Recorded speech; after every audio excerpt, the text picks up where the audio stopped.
자, 너희들은 국가유공자가 아니다. 보훈부가 벌인 제1연평해전이라는 내용인데, 자, 일반적으로 여러분들이 알고 계시는 연평해전은 제2연평해전입니다. 영화에서 나오는 연평해전은 그 2002년 월드컵 때 나왔던 막 연평해전 있잖아요. 그때는 우리가 승전하기 이기긴 했지만 그때 우리가 357 정이 이제 가라앉았죠. 그래서 우리가 약간 그 슬픈 역사로 기억하고 있고, 참전했던 전우들이 전사하는 그런 일들이 발생해서 국민적 관심이 좀 많았는데, 실제적으로 제2연평해전이 일어나기 전에 제1연평해전이 먼저 일어났고, 그때 우리가 대승을 거둡니다. 그때 우리가 빼군 이 군함을 침몰시켜버릴 정도로 또 엄청난 대승을 거둬요. 그래서 북한 애들이 이를 갈고 복수를 준비한 게 제2연평해전이거든요. 연평해전이 벌어지기 전 제1연평해전이 일어났습니다. 자, 그 제1연평해전 내용을 먼저 보면은 1999년 6월 달에 벌어진 제1연평해전이고요. 이때 참전 장병들이 많은데, 그때 뭐 수병만 이야기하겠습니다. 수병이 10명이 있었는데 그 중에 2분은 돌아가셨어요. 근데 그분 돌아가신 게 좀 깨름칙합니다. 돌아가신 게 아마 PTSD 때문에 고통받다가 돌아가셨다라는 생각이 들 정도로, 좀 말씀은 안 드리겠지만 아무튼 그랬습니다. 근데 이분들이 그 이후에 PTSD로 되게 고통받았어요. 왜냐면 총으로 북한군을 쏴 죽였잖아요. 실제로 총을 맞기도 했어요. 그래서 막 피냄새, 총냄새, 쇠냄새, 그런 PTSD가 있습니다. 그 젊은 나이에 전투를 했으니까 실제로. 근데 그 PTSD에 대해서 전혀 인정해주지도 않았고, 그리고 이들이 그 싸웠는데 국가유공자가 안 됐어요. 그리고 되게 재밌는 거는 당시에 실제로 현장에 있지도 않았던 장교들은 훈장을 받았는데 이들은 훈장도 안 받았습니다.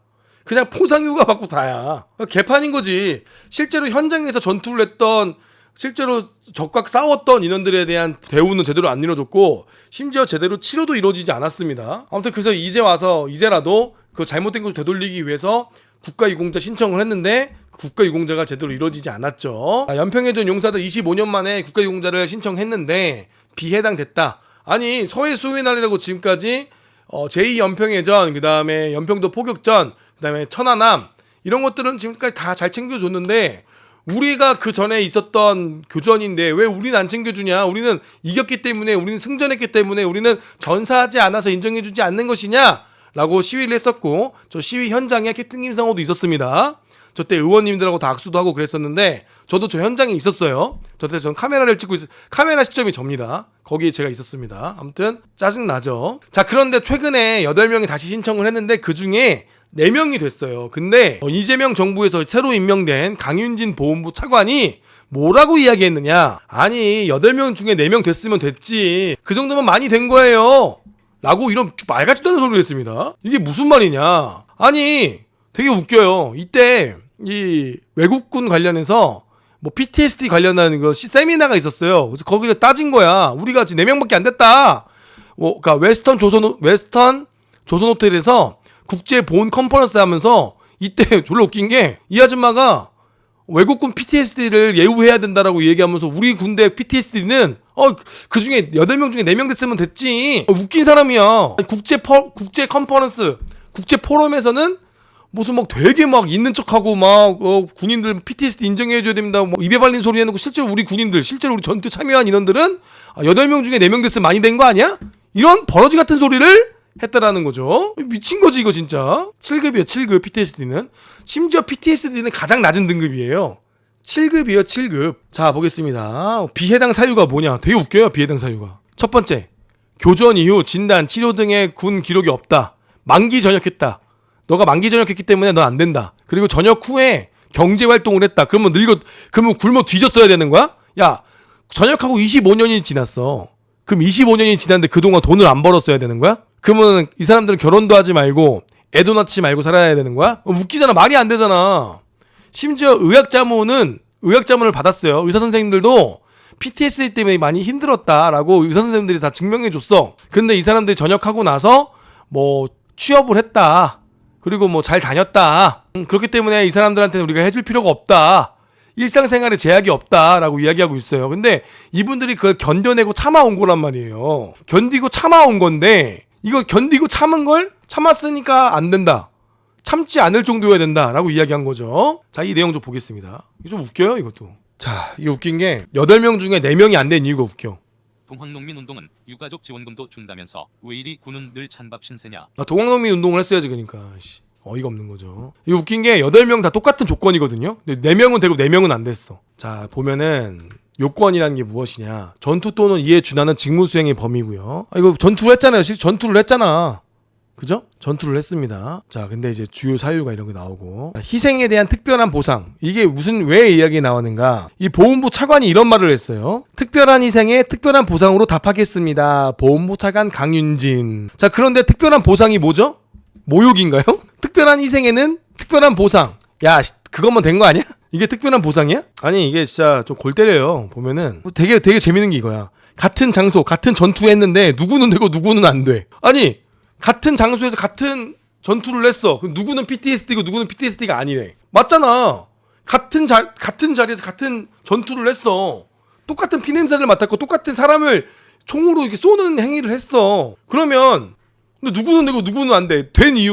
안 된 이유가 직장 생활을 했고 안 된 이유가 경제 활동을 해서래. 그러면 굶어 죽었어야 돼? 결혼을 했고 내가 애아버지인데 자식 새끼 위해서 그냥 끙끙 참아왔던 거고 참고 인내했던 거지. 그게 내가 참고 버틴 게 잘못된 거야? 내가 열심히 산 게 잘못한 거야? 근데 PTSD가 있다니까? 근데 네가 열심히 살아서 안 된대. 그러니까 족같이 살았어야지. 술 처먹고 막 음주운전도 하고 가족들한테 다 찢어버리겠다 전화도 하고. 아니 정상적인 삶을 사는 사람은 PTSD가 없다라는 거야? 환장할 일인 거죠. 아니 되게 웃겨요 이게. 의사 선생님들이 문제가 있다고 이야기를 했어. 의사 선생님들이 이거는 지금 PTSD가 있다. 그리고 실제로 대법원 판례에도 30년이 지나서도 PTSD가 온다. PTSD라는 거는 전역 후에 나타나는 게 아니라 뭐 20년, 10년 뒤에도 그 PTSD가 올라올 수도 있다라고 의학적인 내용도 있어. 근데 이 인간들이 도대체 무슨 근거로 이렇게 주장하는 게 이해가 안 되는 거죠. 또 재밌는 건 2차 가해 관련된 겁니다. 2차 가해 관련된 내용도 보겠습니다. 해외에서 근무하셨습니까? 답변자: 아니요. 전 영어도 잘 못하고 해외 근무한 적 없는데요. 그건 다른 사람입니다. 그래요? 보훈심의위원장이 그건 다른 사람 거 보신 거 지금 얘기하신 것 같은데요. 그래요? 직장을 오래 다니셨는데 무슨 일 하세요? 회사에서 주로 어떻게 지내세요? 직급이 어떻게 되세요? 한 직장에 오래 다니신 것 같은데 하나 내에서 계열사를 여러 번 옮겼던데 왜 옮겼어요? 제가 건축가를 다녀가지고 뭐 총무일을 하다가 뭐 이러하다가 채용 공고를 지원했고요. 매번 진급할 때 누락했었다. 회사를 옮긴 건 잘 모르겠다. 그냥 가라고 해서 갔다. 성격? 이 사건이 있기 전에 어떻게 지내셨어요? 운동 좋아했고요. 뭐 잘하고 산책하고 특별한 건 없었습니다. 가족과는 어떻게 지내요? 좋지 않습니다. 나도 모르게 버럭 화를 내고 와이프하고 매번 싸우기도 했고 하고 그랬어요. 이게 PTSD 증상 중에 하나예요. PTSD를 가진 사람들이 가족한테 화를 내기도 하고 막 그래요. 왜냐면 이게 스트레스가 억제가 안 되니까 순간 자기한테 가장 친근하고 자기를 가장 아끼는 사람한테 막 이렇게 좀 화를 내는 경우도 있거든요. PTSD가 전쟁에 참여한 사람들이 당시 병기병이라고 포함해 있었다고 하는데 피를 어떻게 해보고 비린내를 맡았냐는 거예요. 야, 우리 다 죽었나 봐서 피 냄새도 맡고 막 힘들었습니다라고 이야기한 거죠. 그때면 뭐 그 교전을 다 증상을 확인했다고 하는데 기억하고 있느냐?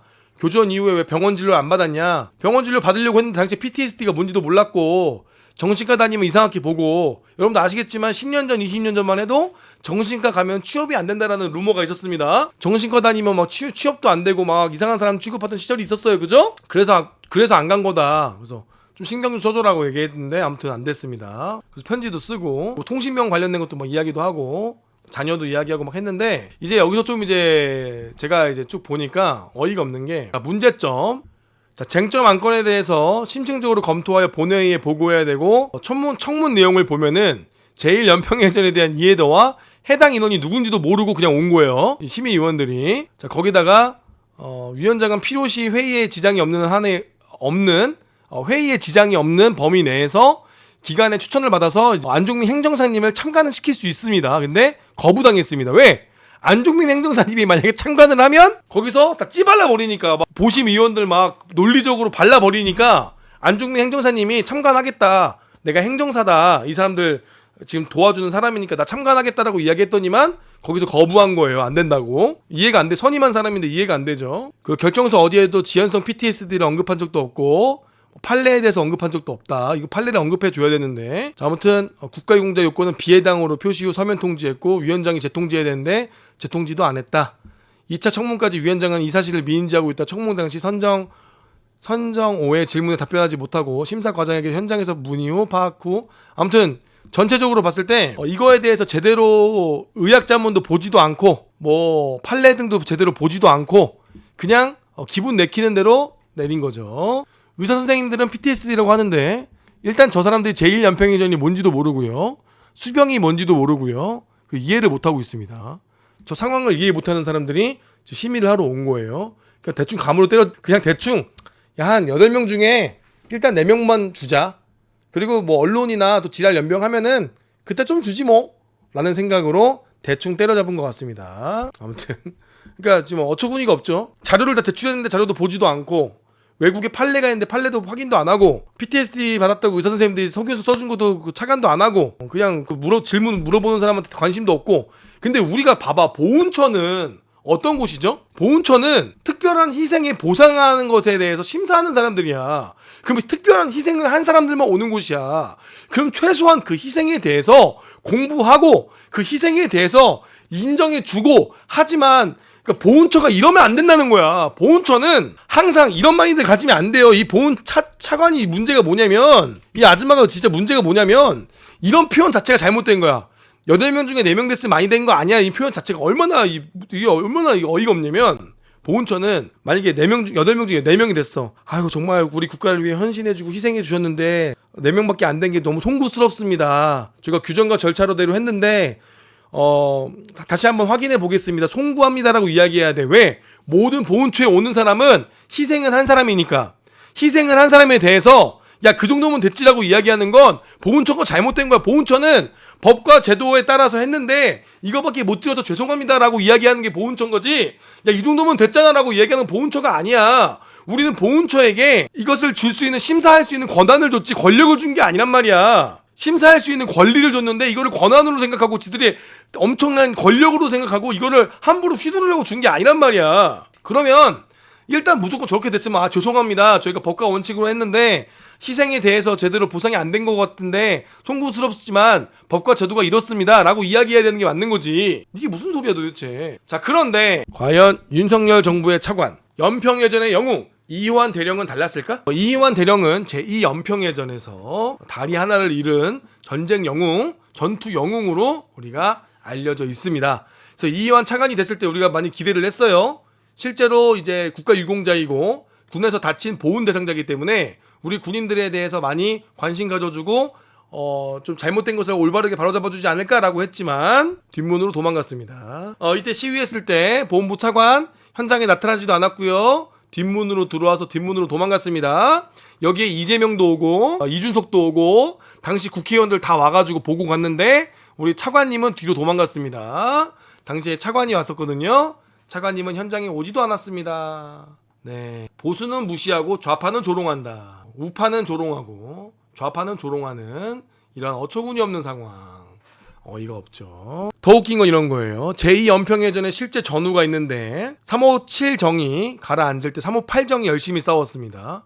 그 358 정도 PTSD와 이런 걸로 고통받고 있는 전우들이 있어요. 이때 형님들도 나이가 비슷하죠. 제1연평해전이랑 제2연평해전 형님들의 나이대가 비슷합니다. 근데 이 형님들도 적과 싸워서 이기는 사람들이고 이때 당시 이 인원들이 어떻게 했는가? 바로 제2연평해전 때 이들도 트라우마 때문에 고통을 받았고요.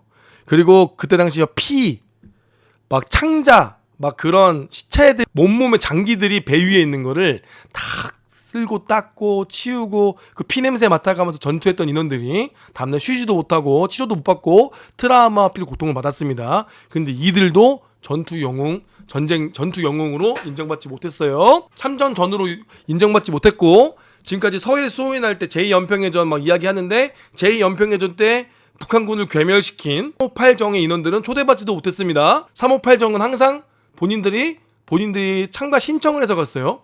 초대받지 못했어요. 그러니까 이 사람들도 지금 PTSD는 고통받고 있거든요. 제1연평해전이 끝나면 제2연평해전 전우들도 우리가 돌봐야 돼요. 근데 지금 단추가 안 깨어지니까 제2연평해전 전우들도 지금 지켜보고 있어요. 제1연평해전 선배들이 먼저 국가유공자가 되시면 우리도 될 수 있겠다는 기대감이 있을 거 아니야. 왜? 이 사람들도 고통받았거든. 만약에 생각을 해봐. 이 사람들도 총 쏴가지고 북한군 괴멸시키고 그리고 바로 그 배 가서 전우들 피 묻은 전우들 막 장기가 드러나 있는 전우들 그거 다 손으로 잡고 치우고 청소하고 그분들 끌고 나오고 그 피 냄새, 총 탄약 냄새, 쇠 냄새, 땀 냄새 그거 다 머리 PTSD 남아있을 거란 말이야. 근데 이 사람들도 지금까지 외면받았단 말이야. 자, 그런데 이 연평해전이야. 제2 연평해전 영웅 누구라고? 이희환이야. 이희환이가 뭐 해줬을 것 같아? 이희환 아무것도 안 해줬어요. 이게 더 괘씸해 나는. 이희환은 당시에 357정의 부정장인가 그랬어. 그럼 이 사람이 차관이 됐으면 다른 건 모르겠는데 최소한 제2 연평해전 전우들 자기 동생들이야. 자기 장교고 그때 수병들은 한두 살 어렸을 거야. 이 사람 그때 중인가 그랬어.